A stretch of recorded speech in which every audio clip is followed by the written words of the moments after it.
You are listening to Ratlines, The Hunt for Nazi War Criminals, Episode 4, written and narrated by Mark Felton. This is an audio-only episode. Throughout the 1980s and 90s, Nazi fugitives continued to die off in South America. Although they were actively hunted by both European governments, the Israelis, and interested private citizens, only one prominent Nazi war criminal was dragged back to Europe to face justice for his extensive crimes. The rest found protection and shelter under the umbrella of dictatorships or continued to move around regularly, thus throwing their pursuers off their scent on several occasions. Franz Stangel's former partner in mass murder, SS Oberscharführer Gustav Wagner, the former staff sergeant and second-in-command of the Sobibor camp in Poland, had escaped from Europe with his old commanding officer just after the war, after their journey had been made possible by Vatican officials.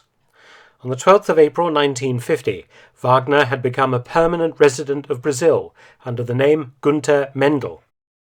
Whereas his old boss, Stangl, had been arrested by the Brazilian police in 1970 and extradited to West Germany, tried and imprisoned, Wagner led a more charmed existence. Wagner remained at large in Brazil for most of the 1970s, but on the 30th of May 1978, he too was arrested by the police. Extradition requests had been lodged with the Brazilian authorities from the governments of Israel, Austria and Poland, but these had been rejected. On the 22nd of June 1979, an extradition request from West Germany was also rejected. Wagner was fully aware of all these legal machinations against him, and he endeavored to remain one step ahead of the law. In October 1980, Gustav Wagner was found dead in an apartment in São Paulo, having been killed by a knife wound to his chest. His lawyer claimed that Wagner had committed suicide, though murder has not been discounted in this case. After all, it appeared to many of the interested parties that Wagner could count on Brazilian judicial indifference to protect him from extradition. And it would not have been the first occasion when Nazi fugitives had been murdered. The Israelis had done so on at least one occasion, when they had ordered the Mossad to carry out the murder of Herbert Kukurs, a Latvian national hero and member of the Einsatzgruppen, who had personally slaughtered women and young children during operations by the dreaded Arash Commando in 1941. Kukurs was killed by Israeli agents in Uruguay in 1965. Another prominent Nazi fugitive who successfully avoided capture after escaping down a rat line was SS Standartenführer Walter Rauff. During the 1970s and 80s, Rauff was considered the most senior Nazi war criminal that remained at liberty. An SS colonel, his Nazi career had involved him in some of the worst crimes of the Second World War. Rauff had been an aide to Himmler's deputy, Reinhard Heydrich, from 1938 until the latter's assassination in 1942, firstly as an officer, the Sicherheitsdienst, the SD, the much-feared SS security police. In this capacity, Rauff had commanded the SD in occupied Norway in 1940. During 1941 to 42, Rauff had become an integral part of the planning for the final solution, developing gas vans that were used to murder hundreds of thousands of Jews in the Soviet Union. In 1972, Rauff was questioned by a journalist about his involvement in the creation of the gas vans, and whether he had had any doubts about their introduction to replace the mass shootings that were being conducted by the Einsatzkommando units. "I cannot say," said Rauff in Santiago de Chile. "The main issue for me at the time was that the shootings were a considerable burden for the men who were in charge thereof, and that this burden was taken off them through the use of gas vans." In 1942 to 43, Rauff was responsible for the murder of over 2,500 Jews in Tunisia when his unit exported the final solution to North Africa in the wake of Erwin Rommel's defeat of the British at Tobruk in June 1942. By 1943, Rauff was in Milan, where he commanded all Gestapo and SD operations in northwest Italy. He was captured in May 1945, along with many other SS officers, at the Hotel Regina in Milan by British troops, who had had to break through an enraged lynch mob to free the German officers who had barricaded themselves inside the building. Rauff was sent to an internment camp in Rimini. He was identified by pro-Nazi Bishop Alois Hudal as a special case, and after escaping from the camp he was spirited to Genoa via several Catholic convents and furnished with a set of false papers. In 1948, Rauff was in Damascus, capital of Syria, where he was recruited by Syrian intelligence and became a military advisor to President Hosni Zaim. The following year there was a coup in Syria, and Rauff was lucky to escape with his life, as those close to the old regime were murdered. Rauff fled across the border into the Lebanon, and from there to Italy, where using his false passport he gained a transit pass for Ecuador in South America. Incredibly, Rauff was assisted by the Mossad, the Israeli intelligence organization, who had been using him as a double agent to help them penetrate Arab countries. The Israelis, like the Americans, often had no qualms about using former Nazis when the political situation suited them. In 1958, Rauff next popped up in Chile, where he worked as the manager of a king crab cannery in Punta Arenas, in the far south of the country. The West German government knew where Rauff was, and they issued a request to the Chilean government to extradite him back to Europe to stand trial for his war crimes. In December 1962, Rauff was arrested by the police in Chile, and it looked as though he would be spending the rest of his life behind bars in a West German prison. But whilst he was being held in detention in Chile in 1963, the country's Supreme Court decided to reject the extradition request, and Rauff was once again a free man. The West German government put pressure on President Salvador Allende, but he refused to reverse the court's ruling. In fact, once General Augusto Pinochet had taken control of Chile, Rauff moved back to the center of power and served as an advisor to Chilean intelligence. Pinochet resisted all attempts made by the West German government to have Rauff extradited, the last occasion in 1983. On the 14th of May 1984, Walter Rauff died of lung cancer in a private hospital in Santiago, an unrepentant Nazi to the end of his days. His funeral was a major neo-Nazi event in the city, and an unpleasant reminder of the assistance such countries had rendered to the world's most wanted men. One very well publicized Nazi fugitive case that had a more satisfactory ending was that of former SS Hauptsturmführer Klaus Barbie, the butcher of Lyon, who was successfully captured and placed on trial for his crimes. Barbie's case graphically demonstrated how a wanted war criminal had been aided by the Americans to escape from justice down a rat line. Barbie was an SD officer and had been the head of anti-resistance operations in France. He had also ordered raids on French Jews and had overseen the deportations of thousands to the camps, including most notoriously the deportation of 4 dozen young French orphans who were sent from the town of Izio to Auschwitz. Barbie remained in hiding after the war until April 1947. It has been revealed that Barbie was an agent of the U.S. Army's 66th Detachment Counterintelligence Corps, one of hundreds of former Gestapo and SD men used by the U.S. in the early stages of their ideological war against the Soviet Union. Barbie proved an excellent asset for the Americans, and for years he ran a spy network of informants in both East and West Germany and in France. The Americans trusted him.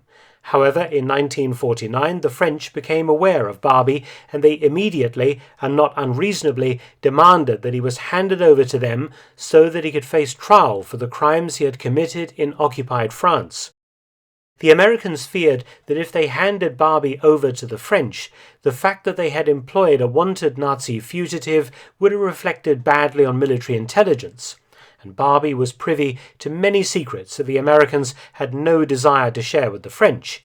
Instead, ignoring the demands of their ally, the Americans turned to the rat line run by the Croatian priest Father Draganovic.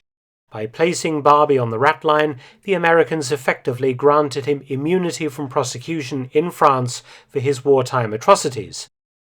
In 1951, Barbie successfully arrived in Argentina with his wife and 2 young children in tow, and soon after he moved on to Bolivia, where he lived under the alias Klaus Barbie.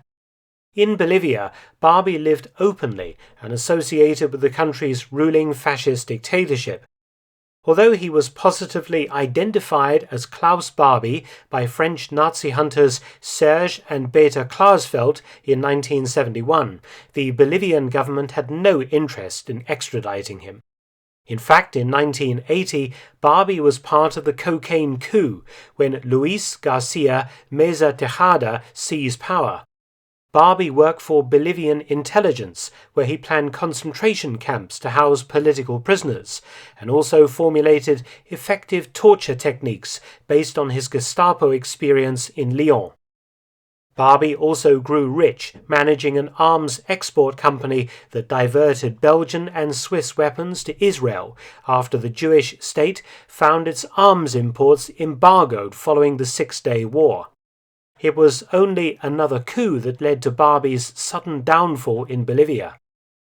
On the 19th of January 1983, Barbie was arrested by the new government of President Hernan Siles Zuazo and extradited shortly afterwards to France. Barbie's return to France caused a sensation and a great deal of soul-searching as the nation came to terms with its complicated wartime record of resistance and collaboration. The reappearance of Barbie deeply embarrassed the United States, and the State Department was quick to issue a formal apology to France for delaying justice in Lyon for nearly 33 years. In 1984, Barbie was placed on trial in Lyon, but he remained an unrepentant Nazi. "There are no war crimes," he famously stated. "There are only acts of war." Regarding the French prosecution of him for war crimes, he said, "I did my duty. I have forgotten. If they have not forgotten, that is their business." On the 4th of July, he was found guilty of war crimes and sentenced to life imprisonment. Before he was taken down to begin his sentence, Barbie stated, "When I stand before the throne of God, I shall be judged innocent." 7 years later, in 1991, Barbie died in prison in Lyon from leukemia, some small measure of justice having been achieved for his victims. Some Nazi war criminals managed to remain in the countries of their birth, and through a combination of judicial indifference and misplaced humanitarianism, they avoided real punishment. The case of former SS Oberscharführer Franz Frenzel is an excellent example. He was the third in charge of the infamous Sobibor camp, working under the command of the later South American Nazi fugitive Gustav Wagner.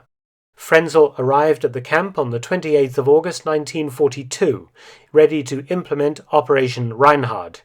Appointed commandant of Camp No. 1, Frenzel held command responsibility for the deaths of 150,000 Jews. Frenzel also personally murdered at least 6 Jews, according to witness testimonies. In 1966, Frenzel was sentenced to life imprisonment for his crimes at a trial in West Germany to punish those responsible for the Sobibor deaths. After serving only 16 years in prison, Frenzel was released on a technicality in 1982, but he was rearrested and retried again shortly afterwards. Found guilty and sentenced once again to life imprisonment, the sentence was never imposed by the court due to Frenzel's supposed ill health, and he was given his freedom. This ill health did not prevent the Nazi from living another 14 years as a free man. Frenzel lived the last years of his long life in a pleasant retirement home in the town of Garbsen, outside of Hanover, where he passed away in 1996, aged 85. An even more recent case was that of former SS Standartenführer Dr. Martin Sandberger, who passed away in 2010 at the ripe old age of 98. His case demonstrated that it was not so much a case of what you know, but who you know. If ever family connections played a part in saving a Nazi from prison, it was this case. They say that it pays to have friends in high places, and Martin Sandberger had many such friends. Sandberger was the commander of Sonderkommando 1A of the Einsatzgruppen in the Baltic states. He was personally responsible for thousands of deaths, but in the end he was able to get off virtually scot-free because of his good connections among the West German ruling elite. Sandberger had had the good fortune to be born the son of a director of the giant German industrial concern IG Farben in 1911. A fervent Nazi since 1931, 5 years later Sandberger had enlisted in the SS. By 1938 he was a Sturmbannführer or major in the SS Security Police, the SD, as well as an assistant judge, a doctor of laws and a government councillor.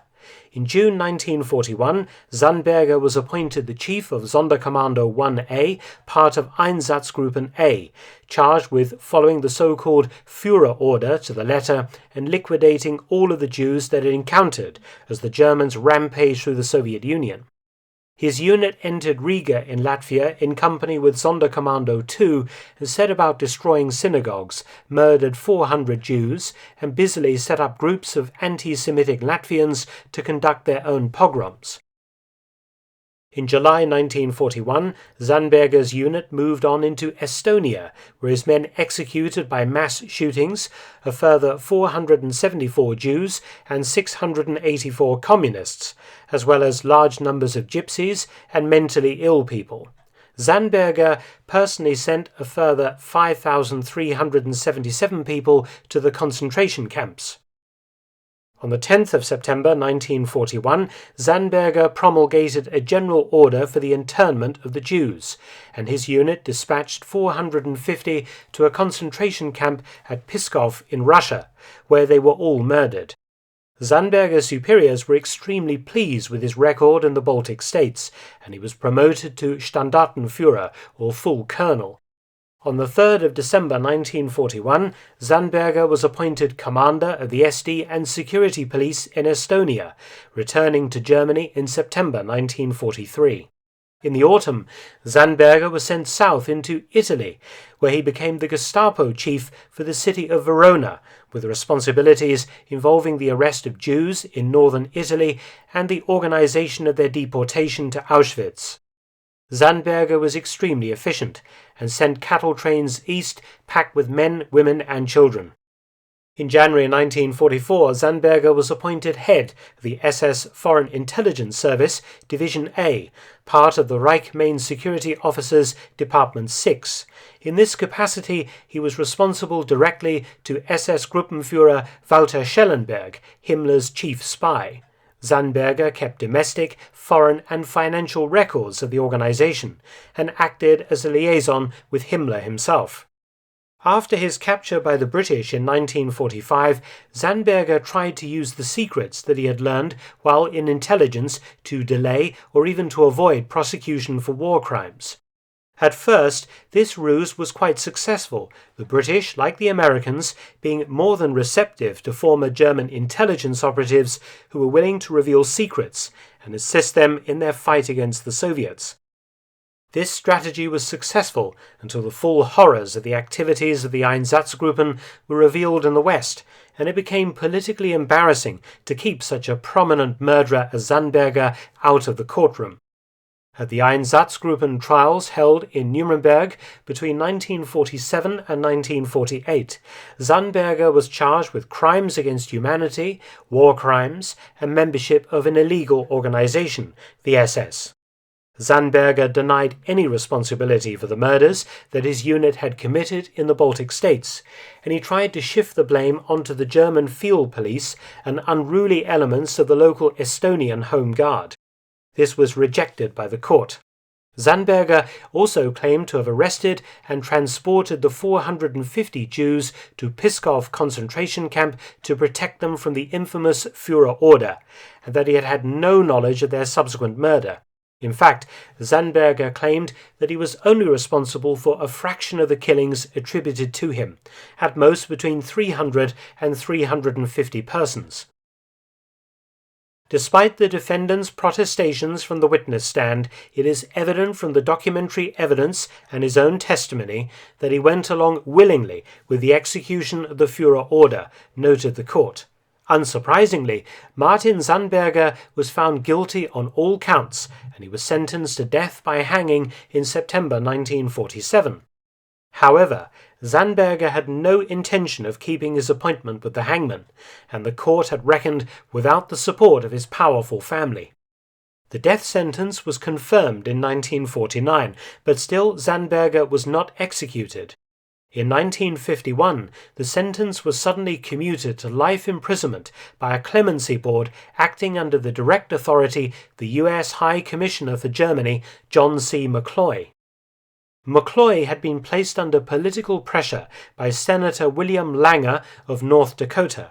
Many of Langer's constituents were of German origin, and apparently many felt that the death sentence should only have been given to the most senior Nazi war criminals, and that handing down death sentences to the more junior leaders of the Holocaust was undemocratic and un-American.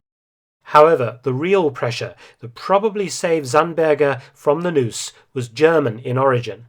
Sandberger's father, a retired production director at IG Farben, a company that had deliberately built their Monowitz factory close to Auschwitz to benefit from slave labor, used his considerable influence with West German President Theodor Heuss to save his son from the punishment that he deserved. Heuss contacted U.S. Ambassador James B. Conant with a request for clemency, and who was going to refuse a request emanating from a president? Certainly not the United States, keen to keep the West Germans on their side in the Cold War against communism. If there was any doubt, Sandberger's father was able to drum up considerable support from among Germany's powerful governing elite, including letters from the Minister of Justice, Wolfgang Hausmann, and politician Martin Haug.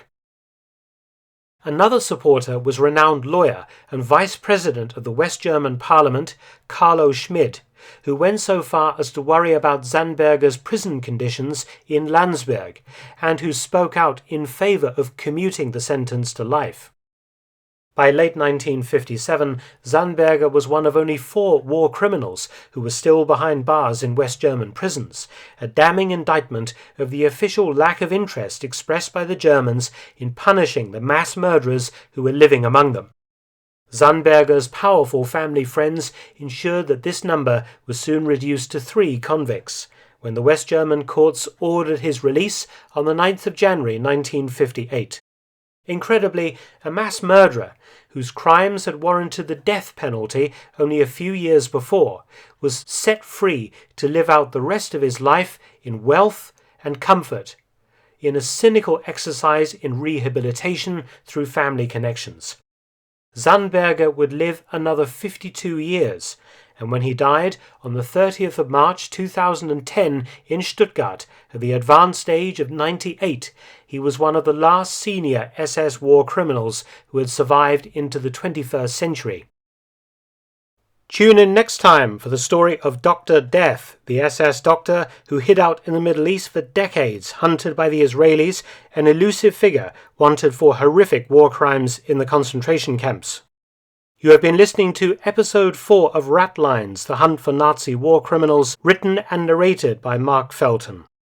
For video programs on a wide variety of military history subjects, visit my other YouTube channel, Mark Felton Productions. You can also help to support both of my channels at PayPal and Patreon. Details in the description box below.